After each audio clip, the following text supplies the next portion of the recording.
नमस्कार, मैं हूं अंकुर। आप देख रहे हैं सत्य हिंदी का न्यूज बुलेटिन। एक नजर डाल लेते हैं अब तक की खबरों पर। बांग्लादेश में जुलाई विद्रोह के प्रमुख नेता और इंकलाब मंच के प्रवक्ता शरीफ उस्मान हादी की मौत के बाद देश भर में व्यापक अशांति फैल गई है। हादी की सिंगापुर में इलाज के दौरान मौत की खबर फैलते ही ढाका सहित कई शहरों में प्रदर्शनकारियों ने हिंसा शुरू कर दी। प्रदर्शनकारियों ने प्रमुख अखबारों प्रथम आलू और डेली स्टार के दफ्तरों में तोड़फोड़ की और आग लगा दी। भारतीय दूतावास पर पथराव की भी खबरें हैं। हादी पर 12 दिसंबर को ढाका में मस्जिद से निकलते समय नकाबपोश हमलावरों ने गोली चलाई थी। उन्हें गंभीर चोटें आई और सिंगापुर ले जाया गया, जहां गुरुवार को उनकी मौत हो गई। अंतरिम सरकार के मुख्य सलाहकार मोहम्मद यूनुस ने हादी की मौत को राष्ट्र के लिए अपूर्णीय क्षति बताया और हत्यारों को न्याय के कटघरे में लाने का वादा किया। उन्होंने शांति बनाए रखने की अपील की और 20 दिसंबर को राष्ट्रीय शोक दिवस घोषित किया।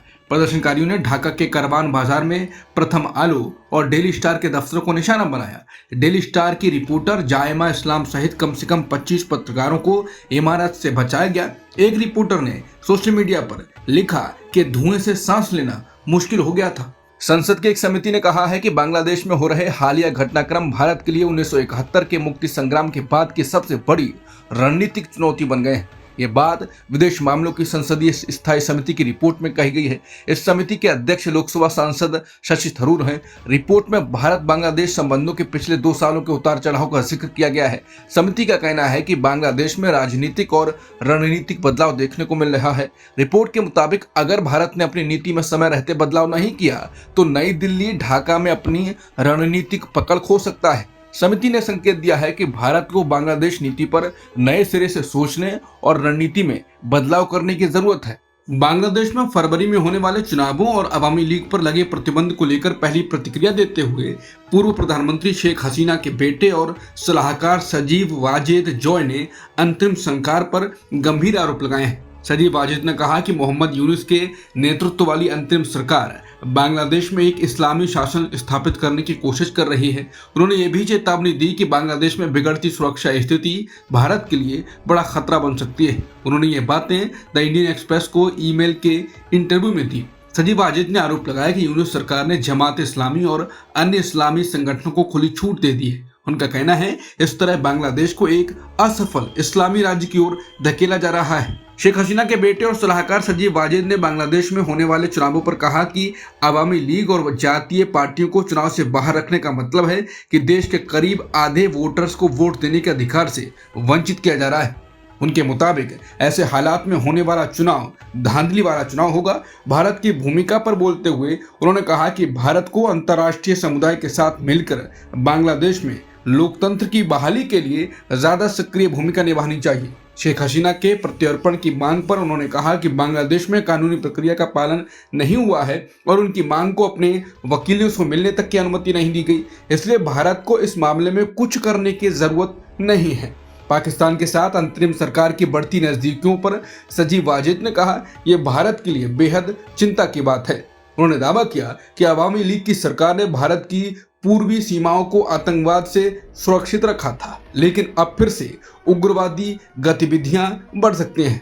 संसद परिसर में गुरुवार रात विपक्षी दलों के सांसदों ने 12 घंटे का धरना दिया। ये धरना मनरेगा की जगह लाए गए नए कानून VBG रामजी बिल के विरोध में किया गया। विपक्षी नेताओं ने कहा कि सरकार ये नए बिल जबरदस्ती और जल्दबाजी में पास कराया है। उन्होंने ऐलान किया कि अब ये देश भर में सड़कों पर उतरकर आंदोलन करेंगे। राज्यसभा में तृणमूल कांग्रेस की नेता सागरिका घोष ने मोदी सरकार पर गंभीर आरोप लगाए। उन्होंने कहा कि सरकार ने गरीब किसानों और ग्रामीणों के खिलाफ ये बिल संसद में थोप दिया। सागरिका घोष ने कहा यह कानून गरीबों का अपमान, महात्मा गांधी का अपमान और रविंद्रनाथ टैगोर का अपमान है। उन्होंने आरोप लगाया कि विपक्ष को इस बिल पर चर्चा के लिए सिर्फ 5 घंटे का नोटिस दिया गया, ना तो ठीक से बहस होने दी गई और न ही संशोधन रखने का मौका मिला। सागरिका घोष ने कहा कि यह सरकार का तानाशाही रवैया है और ये लोकतंत्र की हत्या के बराबर है। कांग्रेस सांसद शशि थरूर ने मनरेगा के नाम बदले जाने पर कड़ी नाराजगी जताई। उन्होंने कहा कि सरकार का ये कदम महात्मा गांधी ग्रामीण रोजगार योजना की आत्मा निकालने जैसा है। शशि थरूर की ये प्रतिक्रिया ऐसे समय आई है जब संसद ने VBG रामजी बिल को मंजूरी दे दी है। लोकसभा के बाद राज्यसभा ने भी इस बिल को पास कर दिया। मीडिया से बातचीत में शशि थरूर ने कहा कि मनरेगा का नाम बदलना सिर्फ एक औपचारिक बदलाव नहीं है, बल्कि ये उस योजना की मूल भावना पर हमला है जो देश के गरीब और ग्रामीण मजदूरों को रोजगार की गारंटी देती थी। कांग्रेस और अन्य विपक्षी दलों का आरोप है कि सरकार ने बिना पर्याप्त बहस के ये बिल पास कराया और इससे ग्रामीण रोजगार की सुरक्षा कमजोर हो सकती है। पश्चिम बंगाल की मुख्यमंत्री ममता बनर्जी ने कहा कि मनरेगा से महात्मा गांधी का नाम हटाया जाना बेहद शर्मनाक है। गुरुवार को बंगाल ग्लोबल बिजनेस समिट में बोलते हुए ममता बनर्जी ने कहा कि हम अब राष्ट्रपिता महात्मा गांधी को भी भूलते जा रहे हैं। ममता बनर्जी ने ऐलान किया कि केंद्र सरकार द्वारा मनरेगा का फंड रोके जाने के बाद शुरू की गई राज्य की योजना कर्मश्री का नाम अब महात्मा गांधी के नाम पर रखा जाएगा। उन्होंने कहा कि हमें कुछ नहीं चाहिए, सिर्फ सम्मान चाहिए। अगर कुछ लोग महात्मा गांधी का सम्मान करना नहीं जानते हैं तो हम दिखाएंगे कि असली सम्मान क्या होता है। मुख्यमंत्री ने यह भी बताया कि कर्मश्री योजना के तहत राज्य सरकार साल में 75 दिनों से ज्यादा रोजगार देती है। ममता बनर्जी ने कहा कि उन्हें महात्मा गांधी, नेताजी सुभाष चंद्र बोस, रविंद्रनाथ टैगोर और बंगाल के सभी स्वतंत्रता सेनानियों का सम्मान करना आता है। मध्य प्रदेश के सतना जिले में दूषित खून चढ़ाए जाने के बाद 6 बच्चों के HIV पॉजिटिव पाए जाने के मामले में राज्य सरकार ने कार्रवाई की। सरकार ने ब्लड बैंक प्रभारी समेत 3 अधिकारियों को निलंबित कर दिया। यह कार्रवाई स्वास्थ्य विभाग की एक प्रारंभिक जांच रिपोर्ट के आधार पर की गई है। जांच समिति का गठन 16 दिसंबर को किया गया था। निलंबित अधिकारियों में ब्लड बैंक प्रभारी doctor Devendra Patel, lab technician Ram भाई त्रिपाठी और नंदलाल पांडे शामिल हैं। इसके अलावा सतना जिला अस्पताल के पूर्व सिविल सर्जन मनोज शुक्ला को कारण बताओ नोटिस जारी किया गया है। संतोषजनक जवाब न मिलने पर उनके खिलाफ कड़ी विभागीय कार्रवाई की चेतावनी भी दी गई है।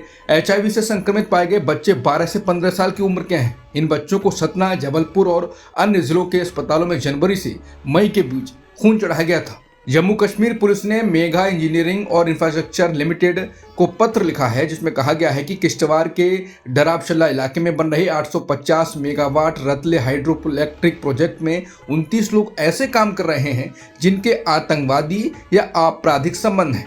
भाजपा किश्तवाड़ विधायक शैगुन परिहार ने इस पत्र के सामने आने के बाद कहा ये उनके द्वारा उठाए गए सवालों को सत्यापित करता है। ये विवाद तब शुरू हुआ था जब MEIL के chief operating officer Harpal Singh ने सार्वजनिक रूप से परिहार पर आरोप लगाया था कि उन्होंने प्रोजेक्ट में देरी पैदा की। अब पुलिस के पत्र के सामने आने के बाद मामले ने नया मोड़ ले लिया है। बिहार के मुख्यमंत्री नीतीश कुमार हिजाब विवाद वाले वीडियो में लगातार विवादों में हैं। ये मामला सोमवार का है जब पटना स्थित मुख्यमंत्री सचिवालय में आयुष डॉक्टरों को नियुक्ति पत्र दिए जा रहे थे। इसी दौरान एक मुस्लिम महिला डॉक्टर जब नियुक्ति पत्र लेने आगे आई तो मुख्यमंत्री नीतीश कुमार ने हिजाब खींच दिया। इस घटना का वीडियो सोशल मीडिया पर तेजी से वायरल हो गया है, जिसके बाद राजनीतिक विवाद खड़ा हो गया। विपक्षी दलों ने मुख्यमंत्री से बिना शर्त माफी की मांग की। वहीं केंद्रीय मंत्री गिरिराज सिंह ने नीतीश कुमार का बचाव करते हुए विवाद और बढ़ा दिया है। गिरिराज सिंह ने कहा कि अगर नियुक्ति पत्र लेने आ रहे हैं तो चेहरा दिखाना चाहिए, ये कोई इस्लामिक देश नहीं है। उन्होंने ये भी कहा कि अगर महिला नौकरी नहीं लेना चाहती या जहन्नुम में जाना चाहती है तो ये उसका फैसला है। उस बयान के बाद नाराजगी और तेज हो गई। वहीं बिहार के स्वास्थ्य मंत्री मंगल पांडे ने कहा कि उन्हें महिला द्वारा नौकरी ठुकराने की खबर की जानकारी नहीं है और उन्होंने कहा कि नीतीश कुमार हमेशा महिलाओं के सम्मान और सशक्तिकरण के लिए काम करते रहे हैं। इस बीच उत्तर प्रदेश सरकार के मंत्री संजय निषाद के एक बयान ने और विवाद बढ़ा दिया था। उन्होंने कहा कि अगर उन्होंने कहीं और छू लिया होता तो क्या होता। इस बयान को महिला विरोधी और अशोभनीय बताया गया। बाद में संजय निषाद ने कहा कि उनके बयान का मतलब गलत तरीके से पेश किया गया। इस घटना की देश और विदेश खासकर पश्चिमी एशिया देशों में भी आलोचना हो रही है। नीतीश कुमार पर मुस्लिम परंपराओं के अपमान और RSS एजेंडे पर चलने के आरोप लगाए जा रहे हैं। कांग्रेस सांसद तारिक अनवर ने नीतीश कुमार और गिरिराज सिंह पर हमला बोलते हुए कहा कि ये लोग सस्ती सोच वाले हैं। भारत एक धर्मनिरपेक्ष देश है। नीतीश कुमार का ये व्यवहार शर्मनाक और दुखद है।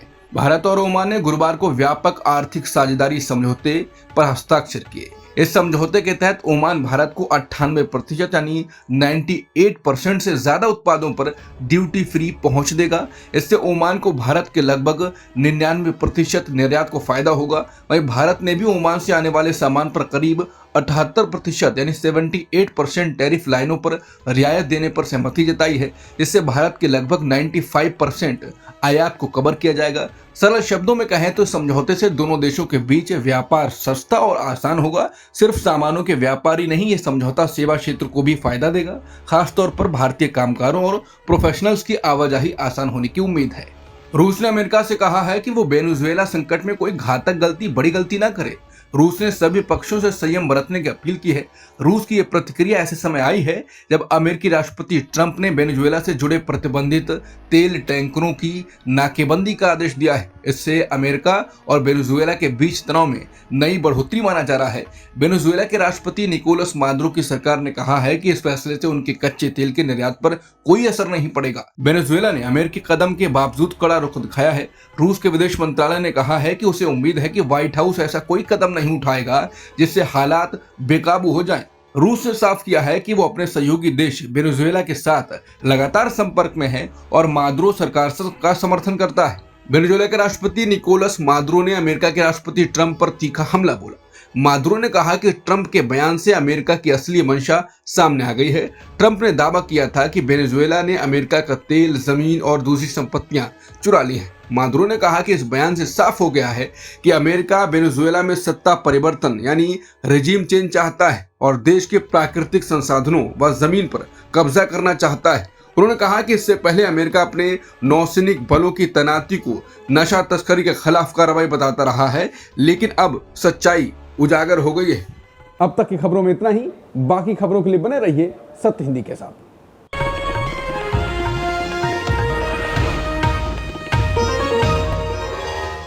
Copyright disclaimer under Section 107 of the Copyright Act 1976. Allowance is made for fair use for purposes such as criticism, comment, news reporting, scholarship, and research. Fair use is a use permitted by copyright statute that might otherwise be infringing.